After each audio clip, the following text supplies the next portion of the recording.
Most people over 60 who notice a change in intimacy make the same quiet decision. They blame age before they ask a single question. They tell themselves this is probably normal now. They stop bringing it up. They stop reaching for their partner. And sometimes they stop a doctor from seeing a health clue that deserves attention. Here is what many doctors want older adults to understand. A change in intimacy is not automatically a verdict on your age, your attractiveness, or your relationship. It may be a normal adjustment. It may be connected to stress, sleep, pain, menopause, circulation, diabetes, heart health, depression, or a medication. And in many cases, there are safe ways to improve comfort, confidence, and connection. Before we finish, you will hear one sentence that can make this conversation much easier to begin with your doctor. You will also learn the symptom that should never be dismissed after menopause, and the medication combination that can become dangerous even when both medicines seem familiar. This video is for general education and does not diagnose a condition or replace care from a qualified healthcare professional. But first, picture a couple we will call Elaine and Martin. Their story is an illustrative composite, built from common concerns described in medical guidance, not a claim about two real patients. Elaine is 68, Martin is 71. They have shared more than 40 years of birthdays, hospital waiting rooms, family arguments, private jokes, and mornings when neither of them wanted to get out of bed. From the outside, nothing appears wrong. Inside their home, however, a small silence has started growing. Elaine has begun avoiding physical closeness because her body no longer feels as comfortable as it once did. She worries that saying this aloud will make Martin feel rejected. Martin has noticed changes too. His body does not always respond as predictably as it used to. He worries that Elaine will see him as weak, old, or no longer capable of being the partner she remembers. So Elaine waits for Martin to say something. Martin waits for Elaine. Neither person wants to create pressure. Both mistake the other person's caution for loss of interest. That is how many intimacy problems grow after 60. The first change may be physical, but the second change is emotional. Then silence fills the space between them and starts inventing explanations. She does not want me. He is no longer attracted to me. My body has failed. Our best years are over. Yet none of those conclusions has actually been tested. The first truth your doctor wants you to know is that intimacy after 60 is not a performance test. There is no medically required number of times a couple must be intimate. There is no schedule that proves a relationship is healthy. There is no rule saying closeness must look exactly as it did at 30, 40, or 50. Aging can change energy, flexibility, sensation, arousal, lubrication, erections, and recovery time. Illness, surgery, caregiving, grief, poor sleep, anxiety, and medication can change them too. Different does not automatically mean broken. Intimacy can include sexual activity, but it can also mean affection, touch, trust, warmth, privacy, tenderness, and the feeling that another person is emotionally near. Some older adults want both sexual and emotional intimacy. Some prefer one without the other. Others may not want either. The healthy standard is not somebody else's frequency. It is consent, comfort, honesty, safety, and satisfaction for the people involved. That matters because shame creates pressure, and pressure often makes physical difficulties worse. Low desire also deserves a more careful question than, am I too old for this? Desire is not a switch that simply turns off on a birthday. It can rise or fall with relationship quality, privacy, fatigue, pain, body image, grief, caregiving, stress, sleep, depression, anxiety, illness, and medication. Sometimes a person still wants emotional closeness but has begun avoiding it because they fear where it might lead. Sometimes the body needs more time while the mind is already interested. Sometimes the mind is exhausted even though the relationship remains loving. A sudden loss of interest, especially when it appears alongside persistent sadness, hopelessness, Withdrawal from other enjoyable activities, major sleep changes, or loss of energy may be worth discussing as part of a broader mental health evaluation. Depression is not an inevitable part of aging, and it can affect interest in activities a person once enjoyed, including intimacy. Again, the goal is not to label every change as a disease. It is to stop treating age as the only possible explanation. There is also an important difference between low desire and unwanted pressure. Consent does not become less important with age. Both people should be able to say yes, no, slower, not today, or this is uncomfortable without fear, guilt, or punishment. If memory problems or cognitive impairment make consent unclear, the situation requires particular care and guidance from qualified health and care professionals. Affection should create safety, never obligation. Imagine Martin noticing one difficult evening. If he treats it as a catastrophe, he may begin monitoring every sensation the next time. Instead of feeling close to Elaine, he is silently grading himself. Anxiety rises, his body becomes less responsive. Then he sees the result as proof that something is permanently wrong.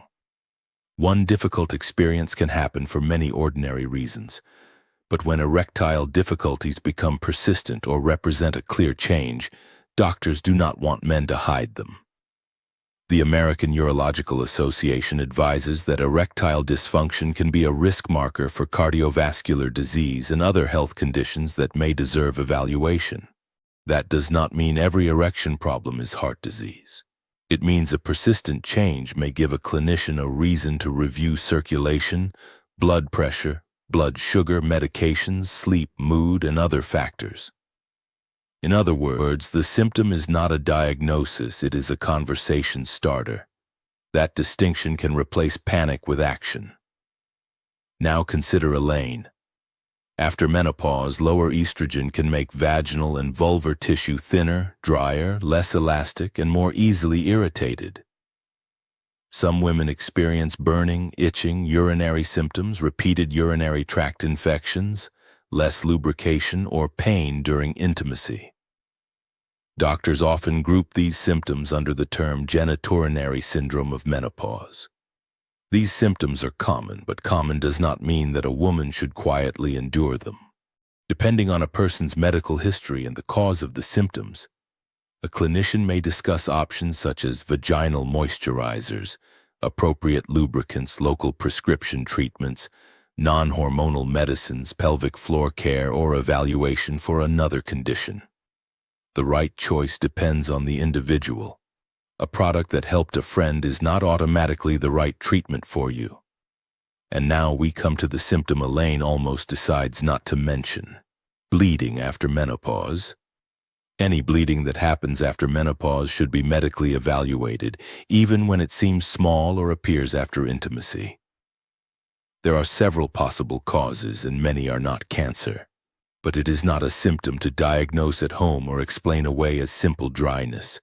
Updated guidance from the American College of Obstetricians and Gynecologists emphasizes prompt evaluation because postmenopausal bleeding can sometimes be an early sign of a serious condition.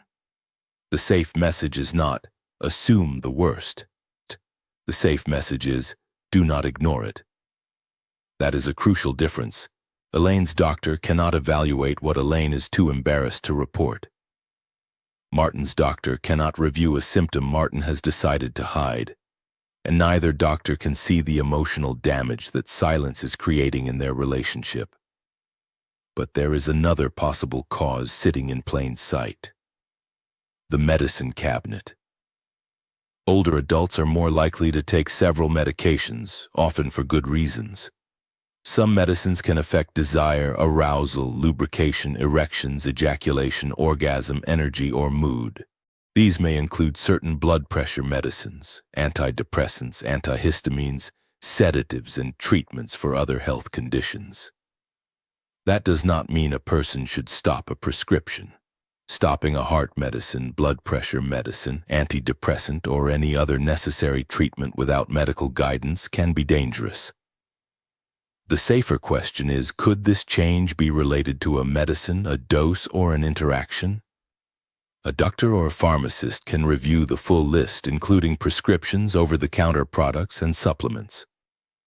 Sometimes an adjustment is possible.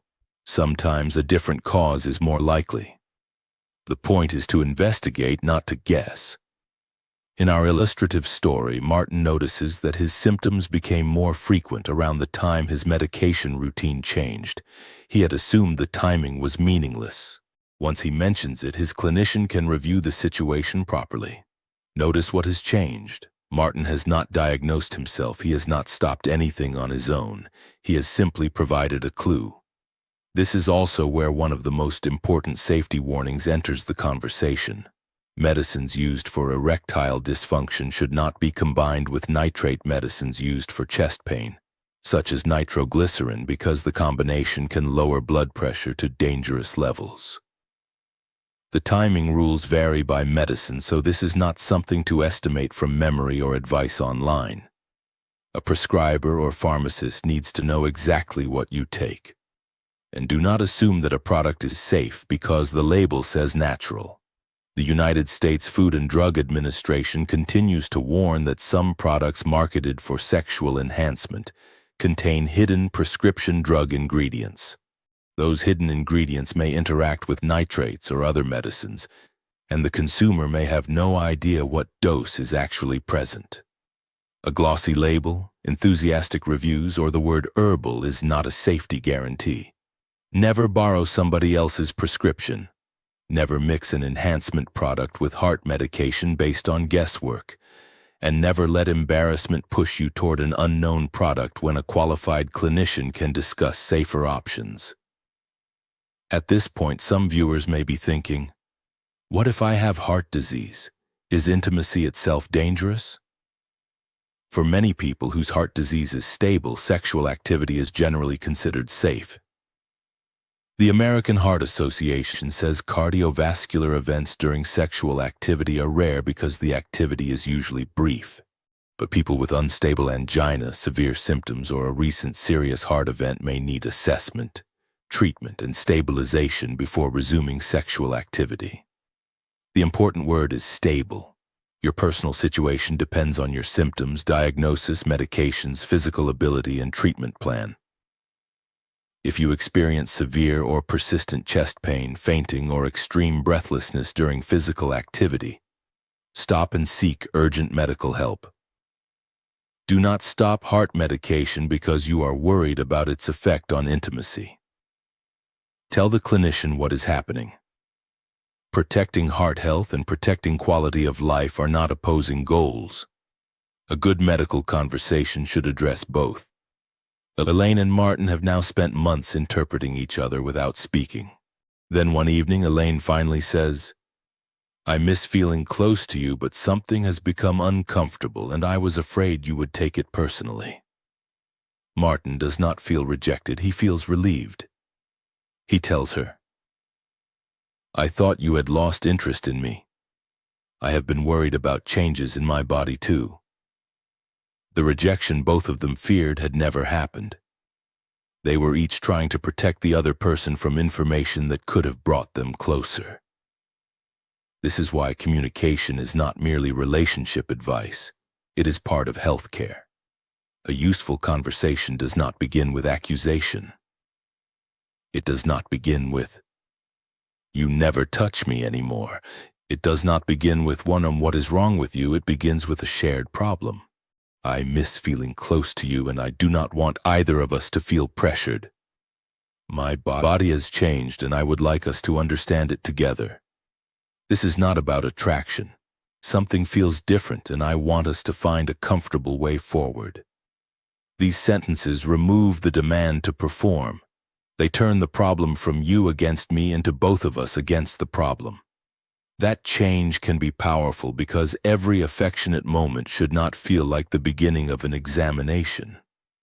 When every touch carries an expectation, people may start avoiding touch entirely. But when a hug can remain a hug, a kiss can remain a kiss. And closeness does not have to lead to a particular outcome. safety begins to return. Some couples find that their new version of intimacy requires more time, more communication, a different time of day, more privacy, better pain control, or more physical support. Arthritis, fatigue, surgery, chronic pain, and mobility changes can affect comfort. A clinician or therapist may help identify safe adaptations. The goal is not to force the body to behave like a younger body. The goal is to understand the body that exists today. That may mean expanding the definition of closeness, holding hands during a walk, sitting together without phones, a gentle shoulder massage, lying close and talking, affection that is offered without a hidden test attached to it. This is not settling for less. It is removing pressure so that connection has room to breathe. There is another risk after 60 that many people incorrectly believe has disappeared. Sexually transmitted infections do not have an age limit. Pregnancy may no longer be a concern for many older adults, so protection can vanish from the conversation. People may begin new relationships after divorce, bereavement, or years of being single. And many sexually transmitted infections can be present without obvious symptoms. You cannot know a person's status by appearance, age, education, income, or how trustworthy they seem. When beginning a new relationship, or when either partner's history is uncertain, discuss protection and testing with a healthcare professional. The Centers for Disease Control and Prevention notes that testing recommendations depend on factors such as age, sexual history, practices, symptoms, and local guidance. The correct testing plan is personal, not one size fits all. This is not an accusation, it is responsible adult health care. Now let us return to the sentence promised at the beginning. Many people walk into a medical appointment with a complicated explanation rehearsed in their mind. Then the clinician asks, "How have you been?" And they say, "Oh, fine." You do not need perfect terminology. You can begin with this. Something has changed in my intimate health. Then stop. Let the doctor ask the next question. You can explain when the change began, whether it is occasional or persistent, whether there is pain, bleeding, urinary trouble, reduced desire, difficulty with arousal, breathlessness, low mood, or a recent medication change. Bring a complete medicine list. Ask, could one of my conditions or medicines be contributing? Ask, is this treatment safe with my heart medication? Ask, what symptoms would make this urgent? Ask, would a gynecologist, urologist, pelvic floor therapist, counselor, cardiologist, or another specialist be helpful? It may help to prepare before the appointment. Write down what changed, when you first noticed it, and whether anything else changed around the same time. Include new prescriptions, dose changes, surgeries, major stress, sleep problems, pain, urinary symptoms, or changes in mood. Do not rely on memory when you are nervous. A few notes on paper can keep the most important detail from disappearing the moment the appointment begins. If you feel uncomfortable saying the words aloud, send a message through the patient portal before the visit or hand the clinician a written note. You may also ask whether your partner can join part of the appointment, provided that feels safe and appropriate. Sometimes one person remembers a timing detail the other has forgotten. Sometimes hearing the explanation together prevents a medical issue from becoming another private misunderstanding. A good evaluation may involve questions that feel personal. That is not because the clinician is judging you. Details about timing, pain, desire, medication, heart symptoms, urinary changes, and emotional health can help separate a common adjustment from a condition that needs treatment. You are always allowed to ask why a question matters, and you are allowed to request privacy. A responsible clinician should understand that intimate health is part of whole person health. And when a persistent concern is dismissed without a proper conversation or evaluation, seeking a second opinion may be reasonable. You are not wasting the appointment. You are reporting a change in your health. Elaine and Martin do not need to become the people they were at 30. They need something more useful than that. They need accurate information. They need permission to adapt. They need to stop reading rejection into silence. And they need to understand that comfort, desire, affection, and connection may change over time without losing their value. Their turning point is not a miracle pill or a dramatic promise. It is the moment both of them stop saying, "This is just age," and start asking, "What is actually happening?" That question protects more than intimacy. It can protect communication. It can uncover a medication problem. It can lead to treatment for pain. It can prompt evaluation of a symptom that should not be ignored. It can reveal anxiety, depression, or relationship strain that deserves support, and it can remind two people that neither of them has been rejected. So remember the central message.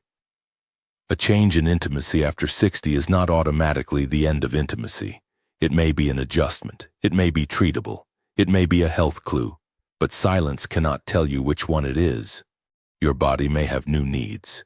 Your relationship may need a new language. Neither means that this part of your life has expired. Speak without blame. Ask without shame. And when something changes, do not diagnose yourself as old. Talk to your healthcare professional, because the most important intimacy mistake after 60 often happens long before anyone enters the bedroom. It is the decision to stay silent. And in the next video, we will uncover 7 common intimacy mistakes adults over 60 make without realizing it, including the one that can turn ordinary affection into pressure and quietly push two loving people apart.